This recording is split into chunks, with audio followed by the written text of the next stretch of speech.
जय माता दी दोस्तों, कैसे हैं आप सब। उम्मीद करती हूँ आप सब अच्छे होंगे।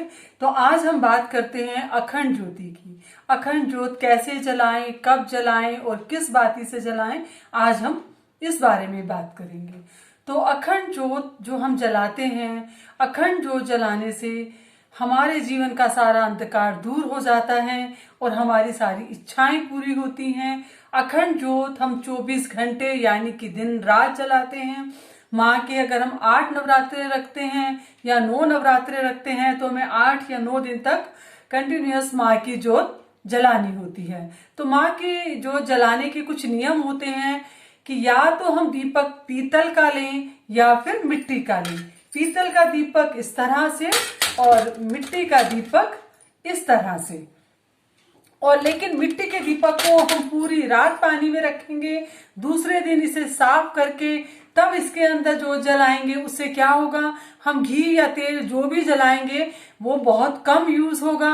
माँ की जोत जलाने के लिए कभी भी जमीन पर दीपक को नहीं रखना है। दीपक को हमेशा पटरे पर या चौकी पर रखना है। दीपक को रखने से पहले उसके नीचे हमें चावल रखने हैं या फिर अष्टदल बनाना है। मैं क्या करती हूँ, ऐसे एक प्लेट लेती हूँ और देखिए ये चावल हैं। इस तरह से इस प्लेट में इन चावलों को मैं भर लेती हूँ और उसके ऊपर बाद में ये दीपक रख देती हूँ। उससे क्या होता है कि एक तो भगवान जी के कपड़े खराब नहीं होते, जो हमारा आसन है माता रानी का वो खराब नहीं होता, और चावल जो हैं वो सारा घी या तेल को सोख लेते हैं। और एक बात और, अगर आप पीतल का दीपक ले रहे हैं तो थोड़ा बड़ा और थोड़ा चौड़ा लें, जिससे कि ये पूरा दिन आराम से जल सके। और एक बात दोस्तों और ध्यान देने योग्य है कि अगर हम दीपक जला रहे हैं तो कौन से तेल का जलाएं, या तो देसी घी का जलाएं या फिर तिल के तेल का जलाएं। नवरात्रों में अगर आपके पास देसी घी का भी अरेंजमेंट नहीं है और आप तिल का तेल भी नहीं जला सकते हैं तो आप सरसों का तेल जला सकते हैं। आप अगर तेल की जो जला रहे हैं तो तेल की जोत के लिए आपको इसकी कलावे की जो रक्षा सूत्र होता है, जिसको कि देखिए हम हाथ में बांधते हैं, कंजक को भी बांधते हैं, तो तेल के लिए हमेशा हम इसको ही यूज करेंगे। और अखंड ज्योत जलाने के लिए इसको हम 1.25 हाथ का लेते हैं। कैसे, ऐसे अपने अंगूठे से लपेट कर यहां तक इसको हम नापते हैं, फिर उसके बाद एक छोटी सी उंगली से लपेट कर फिर यहां तक, और इसको तोड़ लेंगे और ये हमारा 1.25 हाथ का रक्षा सूत्र हो जाएगा। और अगर हम घी की जोत जला रहे हैं तो हम रुई की बाती लेंगे, और रुई की बाती लेके वही आपको लंबी बाती लेनी है, छोटी बाती नहीं लेनी है। और बाती के जैसे ये बाती हमने जला ली, उसके बीच में हम 1 रुपया या 2 रुपए या 5 रुपए वो इसलिए रख देंगे कि हमारी जोत बार बार खिसक कर नीचे नहीं जाएगी।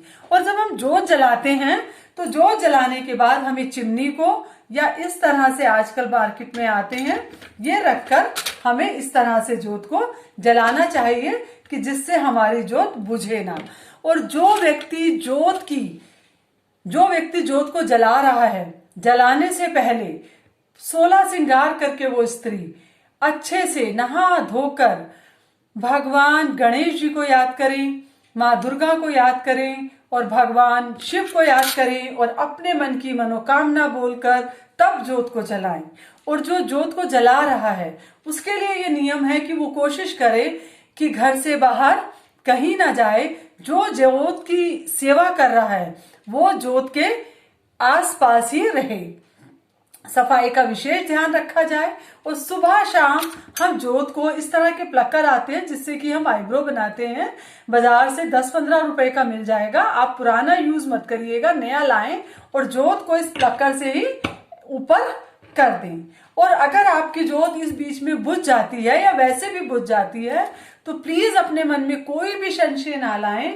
माँ अपने बच्चों से कभी भी नाराज नहीं होती है, लेकिन उस जोत को जलाने के लिए आपको दूसरा दीपक लेना है। उसको अगर तेल की जोत है तो तेल का लेना है, घी की जोत है तो घी का लेना है, और जोत से ही जोत को जलाना है। तो उस टाइम पर आप माचिस का प्रयोग ना करें। और एक बात और, अगर हम अखंड ज्योत जला रहे हैं तो इस तरह की बाती अखंड ज्योत के लिए यूज ना करें। दोबारा दीपक जलाने के लिए इसको जला सकते हैं, लेकिन अखंड ज्योत के लिए हम ऐसे दीपक की बाती का प्रयोग बिल्कुल भी ना करें। और चिमनी से या उससे या इस तरह का कुछ ढकने वाला आता है, आप देखिए इस तरह से भी आप ज्योत को ढक सकते हैं।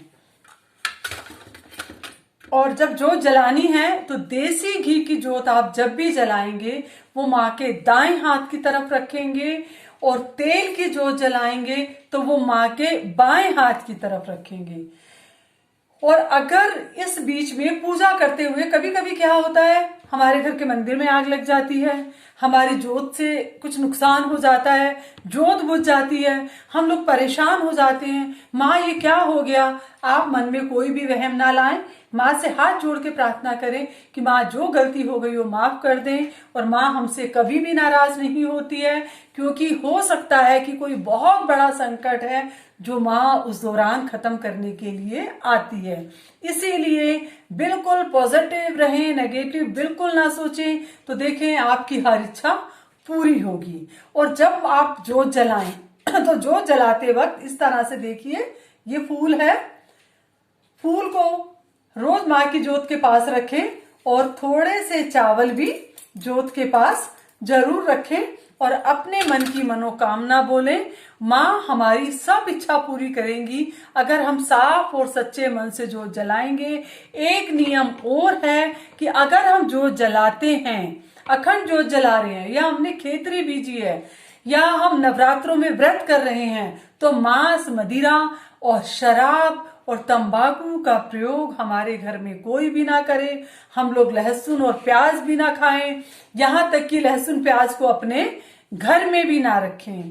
तो ये छोटे छोटे से नियम हैं जो आपको याद रखने हैं। एक बार फिर से बता दूं कि देसी घी की जो ज्योत होती है वो माँ के दाईं तरफ, और तेल की जो ज्योत होती है वो माँ के बाईं तरफ, और अब ज्योत का मुंह किस तरफ हो।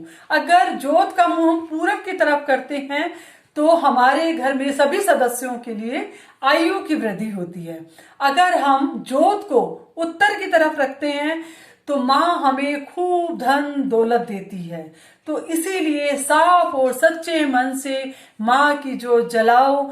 और इस वाली वीडियो को आप सभी लोगों से मेरी प्रार्थना है कि आप सबको शेयर करें, क्योंकि ये ज्योत की वीडियो जो जो देखेगा उसका पुण्य मुझको भी मिलेगा, आपको भी मिलेगा, और शेयर करने वाले को तो बिल्कुल मिलेगा ही मिलेगा, क्योंकि हम किसी को एक सही जानकारी दे रहे हैं।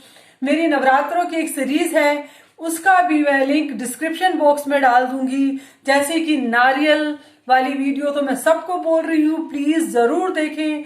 गलत ढंग से कोई भी पूजा ना करें, अपनी तरफ से हम सब कुछ अच्छा करें। प्लीज मेरी वीडियो को लाइक करें, शेयर करें, सब्सक्राइब करें, और बेल आइकन का बटन जरूर प्रेस करें। और नवरात्रों में मैं अपने सभी सब्सक्राइबर के लिए माँ से प्रार्थना करूंगी कि माँ मेरे परिवार को और उन सबके परिवार को खुशियों से, लंबी आयु से और धन धान्य से भर के रखे। उनके घर में दुख, दलिद्र और बीमारी कभी भी ना हो। जय माता दी दोस्तों।